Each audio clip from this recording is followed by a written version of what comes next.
Homem idoso tem vantagem na Lei Maria da Penha e nas medidas protetivas?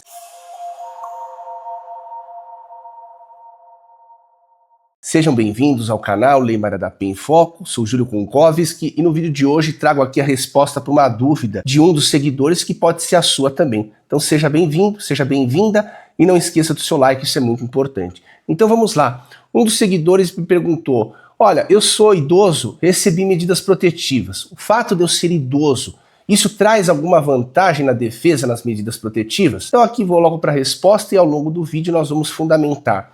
Evidentemente que não. O fato da pessoa que recebeu a medida protetiva, o homem, ser idoso, não traz nenhum benefício processual para que ele responda às medidas protetivas.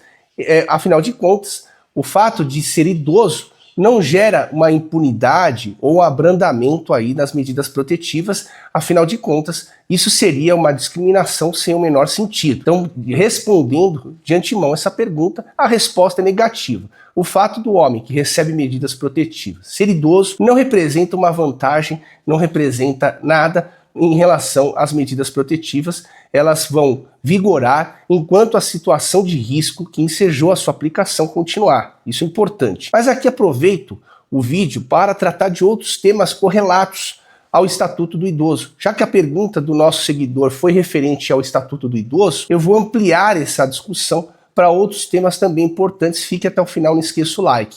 Então vamos lá. Tratando aqui da questão dos grupos vulneráveis, né, dos quais pertencem aí os idosos, as crianças, os adolescentes, as pessoas com necessidades especiais, entre outros grupos vulneráveis. Repare que a Lei Maria da Penha, ela trata a mulher vítima de violência doméstica como uma pessoa vulnerável, tanto assim que precisa de um microsistema, e eu gosto aqui de chamar de ecossistema protetivo, né? Então a Lei Maria da Penha está para as mulheres vulneráveis vítimas de violência doméstica, assim como o ECA, o Estatuto da Criança e do Adolescente, está para as crianças e adolescentes, não é? Assim também o Estatuto do Idoso para a pessoa idosa, não é? Então vamos lá, aqui trazendo um ponto importante, que um recente julgado do STJ envolvendo a questão dessa compatibilização entre os ecossistemas protetivos, sobretudo a Lei Maria da Penha e o Estatuto da Criança e do Adolescente, isso é muito importante. Temos o julgado do STJ que originou do tema 1186, anota aí, isso é muito importante. O que disse o tema 1186? Vamos lá, primeiro ponto, o que estava em jogo? A questão da criança e do adolescente, quando ela é vítima de violência doméstica, aí a questão que sobressaiu foi a seguinte: aplica-se a Lei Maria da Penha ou aplica-se o Estatuto da Criança e do Adolescente? Então o STJ, por meio do tema 1186, colocou uma pá de cal nessa questão, resolveu essa questão no sentido de que criança ou adolescente, vítima, mulher, repare, criança, mulher, adolescente, mulher, vítima de violência doméstica, deve ser tratado aí o processo pela vara de violência doméstica e familiar, e não pelo ECA. Uma vez que a proteção outorgada à mulher vítima de violência, ela não exclui e não excepciona qualquer relação com a idade. Então pode ser uma menina, pode ser uma mulher, o que importa é a sua condição de mulher vítima de violência doméstica, não importa a sua idade, porque a Lei Maria da Penha não trouxe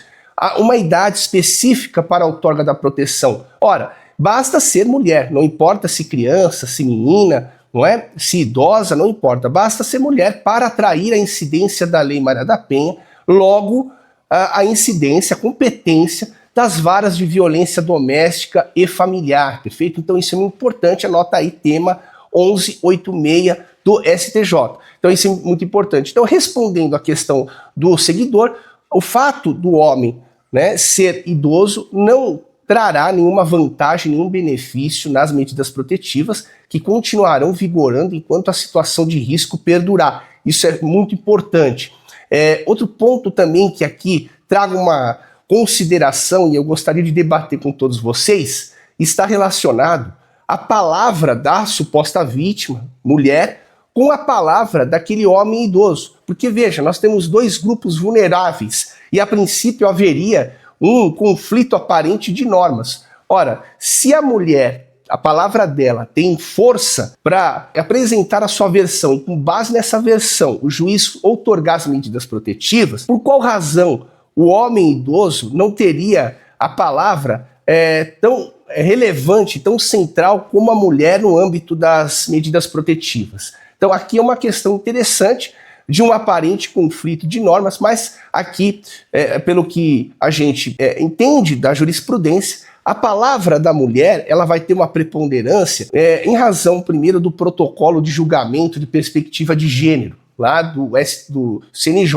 Então o CNJ instituiu, por meio de resolução, um protocolo que ele é obrigatório. Então a palavra da mulher vítima de violência doméstica, pelo menos a mulher que se diz vítima, a sua palavra inicialmente tem maior peso para a outorga da proteção, independente se essa proteção ela é contra uma pessoa idosa, um homem idoso, perfeito?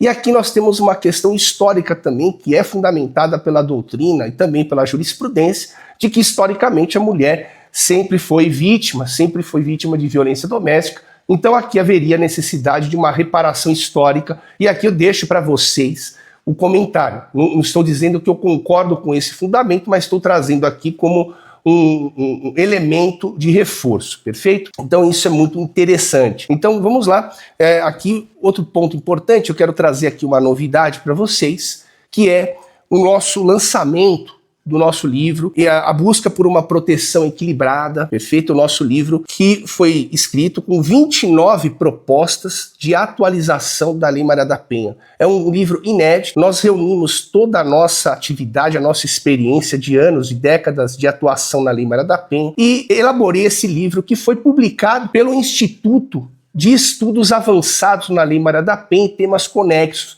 do qual eu presido, tenho essa honra de presidir o Instituto, que o Instituto também é um organismo sem fins lucrativos, é um organismo voltado a estudo, à interpretação da Lei Maria da Penha. Veja que aqui nós estamos comprometidos com uma interpretação de classe, ou feminista, ou masculina, nada disso. O Instituto foi criado justamente para buscar uma interpretação sem amores, sem paixões, uma interpretação séria, uma interpretação vinda de um instituto isento, comprometido com a boa aplicação, a boa interpretação da Lei Maria da Penha e dos temas conexos. Então convidamos você que queira se aprofundar sem paixões, sem ativismo, sem militância, a se inscreverem, a participarem do Instituto de Estudos Avançados na Lei Maria da Penha em temas conexos, instituto esse que eu tenho a honra e a alegria de presidir, perfeito? E o livro, nosso livro, estará, em breve será lançado, convido todos vocês, o lançamento será em São Paulo e vai ser precedido por um debate sobre as 29 propostas de atualização da Lei Maria da Penha de minha autoria, perfeito? Então estão todos convidados para esse grande evento, perfeito, pessoal? Então vou finalizando por aqui, e se esse vídeo fez sentido para você, compartilhe ele, dê o seu like, junte-se a nós, porque aqui é no Fio do Bigode, e lembrem-se, respeite as mulheres.